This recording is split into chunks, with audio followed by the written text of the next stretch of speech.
Scythe, and we don't have to wait at all. We're going to drop right in. Java on the dust, Marckiemoo on the Mordex, and Marckiemoo looking like he wants to go straight to work.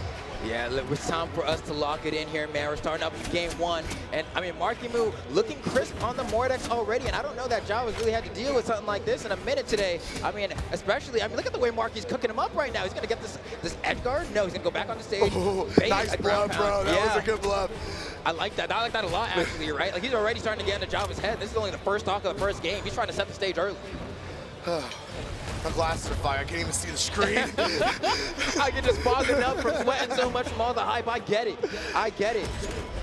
Oh, this is good so far. I mean, Java finally starting to answer back a little bit. Marckiemoo, I felt like, was running away with it a little bit in the beginning, and Java's, you know, just kind of feeling him out a little bit and being like, okay, this is what I need to do to come back. But Marckiemoo does find that recovery and gets the lead a little bit early here. Yes, that is an early stock for Marckiemoo, but he is pretty close to knockout range himself. Pardon me. Java should be able to bring this back. If go, the weapon's over there, Java. There you go. Orb in hand now, coming straight out with the raw side sig in the center stage. Marckiemoo staying out of the way of it. Oh, wow, that movement was crazy. Marckiemoo almost didn't punish that, and that would have been a freebie for Java because he completely whiffed on that side sig.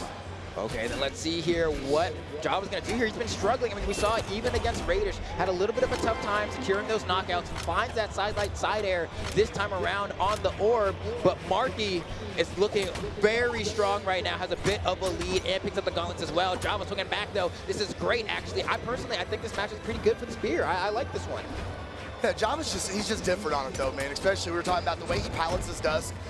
Marckiemoo coming down low, pressure. Oh, nice clutch there. Yeah, that was clutch from Java. Saved his whole stock. Saved the equilibrium that they're in right now. Marckiemoo with the reversal. Dare is gonna finish it off. Marckiemoo continuing to carve out his lead. Yeah, and just the way he's able to capitalize once he puts his opponent in disadvantage is so perfect, right? He was able to go ahead, interrupt Java on a gravity cancel, and then say, you know what, let me go off stage, just make sure I get this extra dare, just to ensure you don't get your dodge back in time and maybe get a wall touch. Java with the Sair, trying to catch Marckiemoo off the wall. Marckiemoo, oh, gravity cancel D-Light into recovery. Couldn't quite get anything after that, though. Marckiemoo, though, now has that Scythe in hand. Sidelight going to go and connect with Java. Java staying up in the air, trying to stay out of the way of that ground game for Marckiemoo. But they're just jockeying for position now at this point. Marckiemoo just stepping up at Java's face, ready to fight unarmed. Oh, send him over. Java going to go and protect the weapon. Back on Spirit. Ground pound will confirm the stock. Yeah, smart from Java, realizing that Marckiemoo got sent from one side of the stage to the other side of the stage without touching the ground yet. So he only had one jump and a dodge to get back to the stage. That Spear ground pound was all but guaranteed. Absolutely, absolutely. Very, very even as we head into, we are now at 3-minute mark in game number 1. Marckiemoo with the lead. He's continuing to extend it. Ooh, no dodge. You're a brave man, Java. Wow. And Marckiemoo just lets the end-sig rip, saying, you know what? I know where you're going to go. I'm just going to go ahead and close up this game 1. And honestly, that looked like pretty good for Marckiemoo. I know that Java had the one game or one set win between them, but I think, what, you said that was Trial of Freya?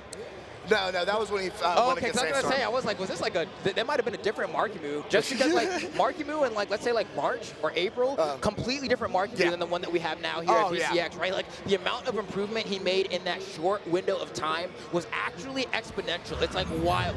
It happens rarely in Brawlhalla, but it does happen. It doesn't happen very often at all. He has definitely improved so much this season, especially. He has gone from nobody really knowing who he was to being a household name in Brawlhalla. What a goat. What a goat. you just gotta look and smile, right? And it's like, all because Future Bubble decided to buy him a PC. Like, you can't make it up. You can't make it up. He's a humble kid, too. Good kid, good kid. Oh, yeah. Oh, yeah. All right, so here we go. Starting off the game 2 here. It's been a pretty close game, back and forth. Nice recovery coming out from Marckiemoo. These uppercuts are tacking on the damage, but Java is doing a pretty decent job of responding. He tries to get the N6. Marckiemoo's conversions with the gauntlets are so unique. You don't really see people do it like that. He goes for the turnaround nair because he knows exactly what position he wants Java to be in on the stage. Marckiemoo with the dare, put a little more pressure on Java. Who's going to be the first to strike here? Who's going to get the stock? Java, I kind of thought he was going to go up with the recovery on the spear, opted to swap over the orb. Marckiemoo with the double unarmed recovery, hit him again. No, he's going to find a side catch landing, but he wants them gauntlets to find the knockout, and there it is. Okay, Marckiemoo yet again starting off with the lead. We're going to see if Java is able to respond in tow. Has been having a bit of a tough time breaking through this offense from Marckiemoo, but he has his spear here and a D-Light Sayer in the corner. Should be, oh my god, what is this? Okay, he went for like a Fry-to-Sol conversion there. That's something Fry would have done. That was weird. That was very Fry right there. I couldn't have said it better myself. Marckiemoo coming back with the unarmed recovery. Java gonna go ahead and take him off the weapon. We're gonna see what he can do with the orb. Sayer gonna bounce Marckiemoo's face off the side of the stage. See if he can find it. Gravity gets the D-Light in a ground pound. Doesn't even need it. Marckiemoo didn't have the options, but he still has the lead. And Marckiemoo almost played that recovery perfectly. If he had one more speed, he would have done it. Right. He was kind of just weaving his way back and forth to kind of get away from Java, but Java was able to spook him. Wait. Okay, he comes back. He's alive. He got hit by the side hitbox of the Nair, so it sent him sideways instead of straight up. Lucky break, to be honest. Yeah, absolutely. Ooh, Marckiemoo trying to throw that ground pound, and he paid it desperately for it. Just like that, yeah, you can't forget, like, this is Java. Like, there was a time where people were like, I never want to go off stage against this guy, right? As time has developed, people have also gotten much better at edge guarding. I don't think people would ever say the phrase that, like, well, I won't say people wouldn't say it, but, like, there was a time where it was, like, undisputed, Java was, like, one of the best players off stage, right? And he still is, right? Alongside, like, Phazon, who didn't come to this tournament, but also just, like, Marckiemoo, I think, maybe forgot about that in that exchange. But right now, doing a pretty decent job trying to bring things back. Needs maybe one more end light in the corner here. Oh, what a dodge, dude. What is LAN reaction time is crazy, right? Like, you won't see that in an online tournament. Weapon through the face, can he find the finisher? Oh, the wrong direction, but it was enough to scare Java out of it. Took his options, and we're all tied up. You see, what I like about that is that, like, Java has the option to, like, fade into the stage there or try to retaliate. And he just guessed wrong. It was like a bit of a 50-50, but now Marckiemoo has been able to bring things back and already has a lead, gets the recovery, forcing Java to recover high. And at this point, is Marky also going to take game 2? Is Java gonna have to, like, do a reverse 3-0? I mean, honestly, so if Marckiemoo takes this game and you put Java in that position, like, can he do it? Yes. Can he? Do I think he can do it against the Marckiemoo that is sitting there right now? I don't think so. Yeah. No. 3 in a row is a lot. It's a tough order. Yes. I don't want to count him out. But it could be difficult. But first, we have to talk about him getting through this first game, right? He gets that neutral sig. He's still fighting back, but he's been disarmed. And he's a recovery away from being down 0-2 in this set. What's going to be the answer here? Marckiemoo just chases him aggressively as he's hovering around the weapon and gets him with the recovery. And now needs one more game to go ahead and progress just a little bit further, right? We're sitting here in elimination side top 12. So that means the loser of this is going to get, what, 9th place? And then they're going to have to play one more set. And then that one will then qualify them, I think? Yes. Or maybe, I don't know. No. Loser gets 9. Yeah, exactly. Okay. Yeah, perfect. Yeah, exactly. Oh, look at that last stock from Marckiemoo. Take a look at it. Just the uninterrupted damage there, or not taking any damage, being able to lay it out. Very, very clean graph from Marckiemoo there. And we're going to see what happens here going into game number 3. Is this the last of Java that we see at BCX? It may just be, but we won't know until Remix says game. Remix always let us know. He always lets us know. It's true. Yeah, he never lost. He never he never leads us astray. He never does. When somebody gets bodied, he says destruction. And when somebody SDs, he'll be like, yeah, what? You know, so we'll let the announcer tell us how things are going to go here as we load into game 3, Small World's End.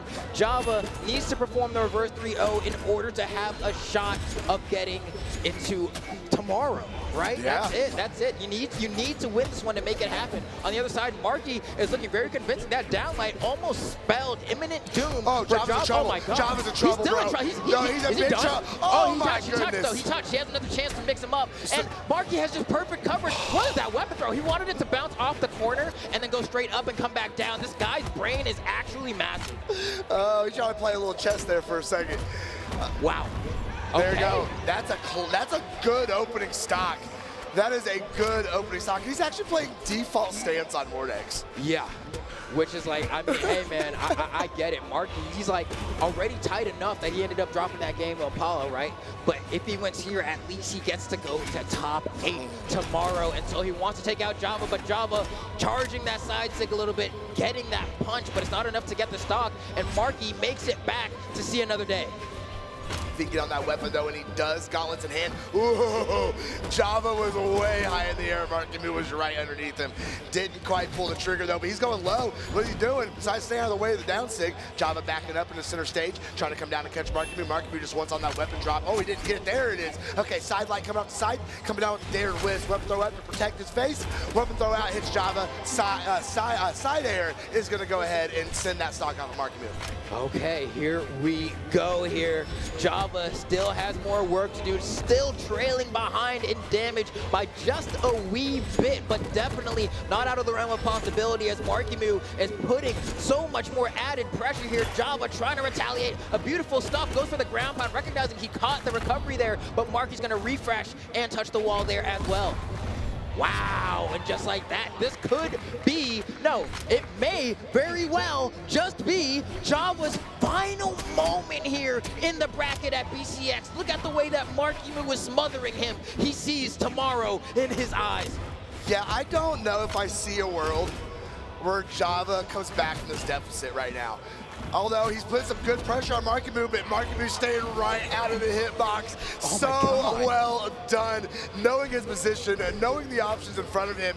Great job from Java staying out of the way of that gravity cancel D-line. But he's going to catch that weapon throw, and that's it's not looking good for Java. It's getting so dark. No, he's going to have a tough time. Marky phones it in, and that ground pound is going to do it. Marckiemoo has taken Java out of the bracket and has qualified for top 8 on the elimination side of bracket. We'll be seeing the young god tomorrow. Look at that smile on his face, bro. Look at that smile. Well deserved. Java, unfortunately, his dreams for